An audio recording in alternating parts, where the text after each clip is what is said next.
Hijoma haqida ba'zi birodarlarimiz so'rabdi. Hijoma qanaqa narsa? Rasulullohdan sunnatmi haqiqatan? Mana shu quyida keltirilgan ba'zi hadislar, mana Imom Buxoriy, Muslim, Imom Termiziyda musnadlardan olingan hadislar, hijoma bu Rasululloh sollallohu alayhi vasallamdan vorid bo'lgan sunnat amal. Rasululloh sollallohu alayhi vasallam hijoma degani ma'lum bir joylardan qon oldirishlik.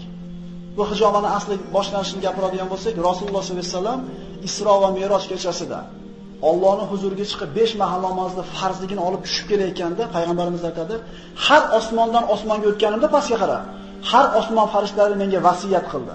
Ya'ni farishtalar nima dedi Rasulullohga? Alayka bi hijoma. Alloh sizga ruhingizni shifosi bo'lgan namozni buyurdi. Biz sizga jasadingizni shifosi bo'lgan hijomani vasiyat qilamiz. Ummatingizni hijomaga buyuring. Juda ko'p hadislar bor, xulosasini aytaman. Sizlar davolanadigan shifolarning ichidagi eng afzali hijoma dedi. Rasululloh sollallohu alayhi vasallam mana shu boshini tevasidan qon oldirganligi, mana kishigadan qon olganligi hadislarda rivoyat qilingan. Rasululloh sollallohu alayhi vasallam sahih hadislarda aytib o'tdik. O'limdan boshqa narsaga dori degan Rasululloh sollallohu alayhi vasallam. Ba'zi hadislarda 72 ta kasalga dori degan. Hijoma qilishga Rasululloh sollallohu alayhi vasallamdan vorid bo'lgan sunnat amallardir.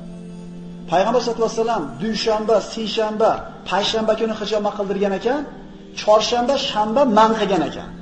Subhanalloh, sunnatni ko'ringki, dushanba, seshanba foyda qilgan narsa chorshanba kuni ziyon qiladi degan ekan Rasululloh.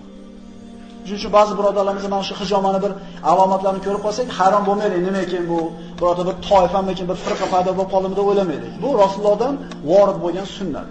Bu hukumatda mana shu meditsinasida ham bu qon oldirishlik bu aytiladi kitoblar, bor narsa. Sahih hadislar bor, agar qiziqqan birodarlar bo'ladigan bo'lsa, kelsalar, yana bir to'g'ri o'qib berishga harakatda bo'lamiz. Ikkinchi savol shu munofiq odamni namozdagi yoki masjiddagi holati haqida so'ralibdi. Rasululloh sollallohu alayhi vasallam aytadi, ayatul munofiqi salas deydi. Munofiqda deydi 3 ta belgisi bor. Ba'zi rivoyatda 4 ta deydi. Gapirsa yolg'on gapiradi. Namoz o'qisa ham, roza tutsa ham, hajga borsa ham munofiq. Gapirsa yolg'on gapiradi.